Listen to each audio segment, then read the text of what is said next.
কথায় আছে যেমন বীজ বইবে সেরকমই ফসল ফলবে। পুরনো কিছু মেমোরি আজকে তোমাদের সাথে আমি শেয়ার করব। তোমরা নিজেরাই কমেন্ট করো যে দিদি তোমার ছেলে মেয়ে কত ভালো, কত ডিসিপ্লিন। হ্যাঁ, আমার বাড়িতে বরাবরই একটা ডিসিপ্লিনের রেখা আছে, যেটা আমি সর্বদা মেনটেন করেছি।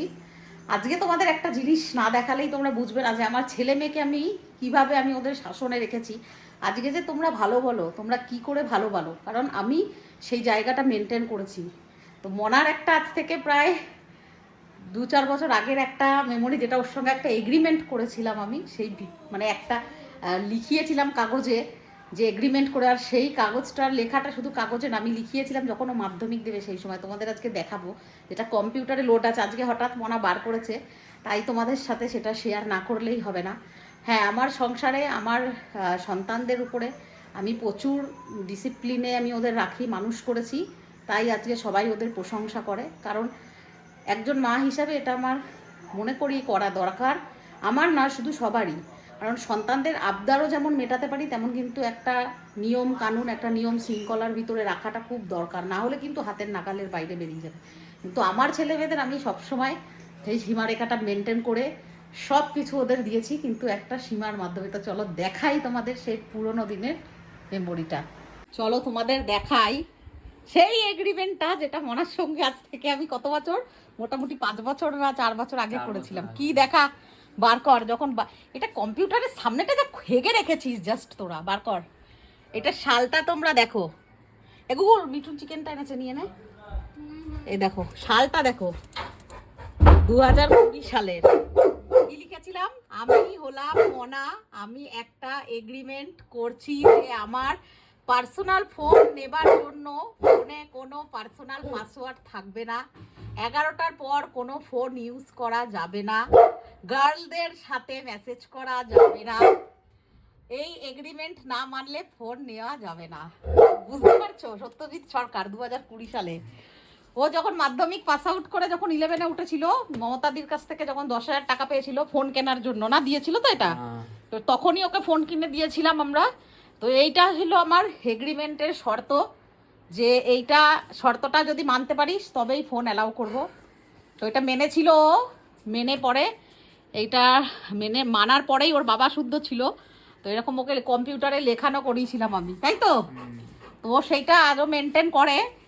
আজকে একটু বেশি, 12টা পর্যন্ত কখনো কখনো ফোন হয়ে যায়, চলে যায়, কিন্তু আমি ওর ফোনের পাসওয়ার্ড, আমার ফিঙ্গারপ্রিন্ট, সেটা বলে দে।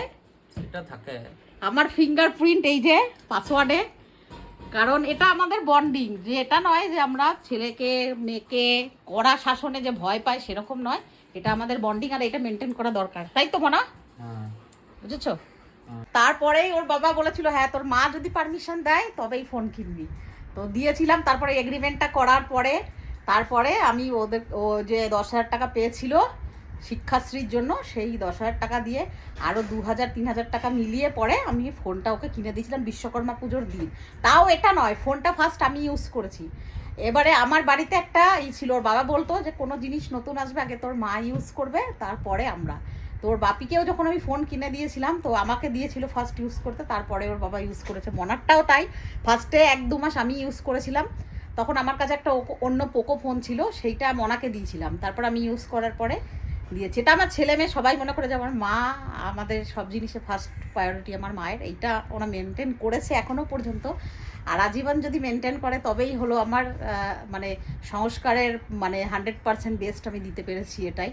তো এইগুলো ভালো লাগে, কিন্তু পরে এগুলো আর থাকে না আশা করি। কিন্তু এখন যখন আছে, এখন এটাই মেনে চলা দরকার।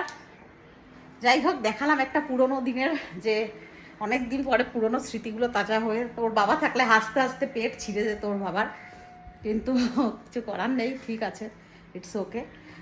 তাই আমি ভাবি যে মনে এখনও রেখে দিচ্ছি। আজকে হঠাৎ করে কম্পিউটারটা খুললো, কম্পিউটার তো এখন বেশি একটা ইউজ হয় না, ল্যাপটপেই কাজ হয়। তো কম্পিউটারটা খুললো, তখন দেখালো যে দেখে যাও তুমি আমার উপরে কীরকম নজর রাখো। তো আমার হাসতে হাসতে পেট ব্যথা হয়ে গেল আমাদের, সত্যি কথা।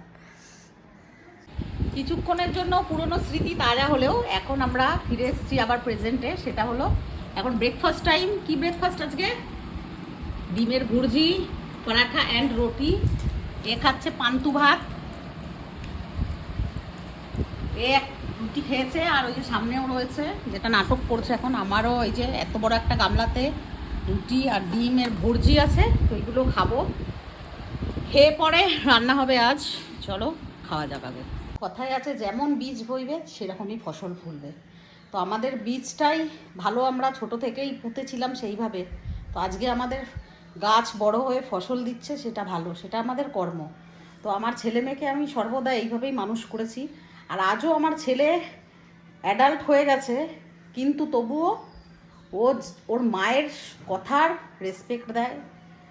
শুধু মায়ের বলে নয়, প্রত্যেকটা মানুষের ছোট থেকে বড় সবাইকে রেসপেক্ট দেয়। হয়তো এটাই আমার প্রাপ্য যে আমি এটা সাকসেস হয়েছি। আমার পারভারিশ, আমার মানে সংস্কার সব কিছুই আজকে, যেটা আমি এতদিন এত কষ্ট করে জীবনে ত্যাগ করেছি, প্রচুর ত্যাগ করেছি। কোথাও ঘুরতে যেতাম না, বেড়াতে যেতাম না, একবেলার জন্য হয়তো যেতাম, চলে আসতাম ওদের পড়াশোনার জন্য, যাতে ওদের কোনো রকম কোনো মানে অসুবিধা না হয়। তো আজকে সেটা সাকসেস আমি। তো এই জন্যই বললাম, তো এই লেটারটা আজকে পেয়ে পরে সত্যি মানে মনা রেখেছে, আর ও হাসছে, বলছে দেখে যাও তুমি আমার উপরে কেমন অত্যাচার করেছিলে এক সময়। সত্যি কথা, মানে হ্যাঁ, আমি এরকমই মা, ভালোবাসার জায়গায় ভালোবাসা, শাসনের জায়গায় শাসন, সব কিছুই আমি মেনটেন করে আজকে আমি, হ্যাঁ মাঝ রাস্তায় ওকে হারিয়েছি, ও চলে গেছে, কিন্তু ও আমাকে উজাড় করে দিয়ে গেছে। শক্ত মেন আমাকে শক্ত থাকার ক্ষমতা দিয়ে গেছে ওই মানুষটা, যে মুনমুন তুমি শক্ত থাকো, তোমাকে যতই যে বলুক, দুর্বল করার চেষ্টা করুক, তুমি দুর্বল হও না। আর আমি হইনি, আমি এগিয়ে যাচ্ছি আমার সন্তানদের হাত ধরে, ব্যাস এটাই আমার প্রাপ্য। আর ভালোবাসা, সবাই যে এত ভালোবাসা দিচ্ছে আজকে, যেখানে যাই সেখানে মানুষ আমাকে একটা আমার নিজস্ব পরিচয় চেনে, সেইটাই আমার কাছে বড় প্রাপ্য। তো এভাবেই তোমরা সবসময় ভালোবাসা দিও, আর সাথে থেকো আজীবন, যতদিন আমি থাকবো বা আমার চ্যানেল থাকবে, আমার পেজ থাকবে, ততদিন তোমরাও থেকো। আশা করি এখানে পজিটিভ ছাড়া নেগেটিভ কিছু পাবে না, আর কোনো খারাপ জিনিস যেটা তোমরা দেখতে পছন্দ করবে না সেটা কখনোই পাবে না, এটুকুই বলবো।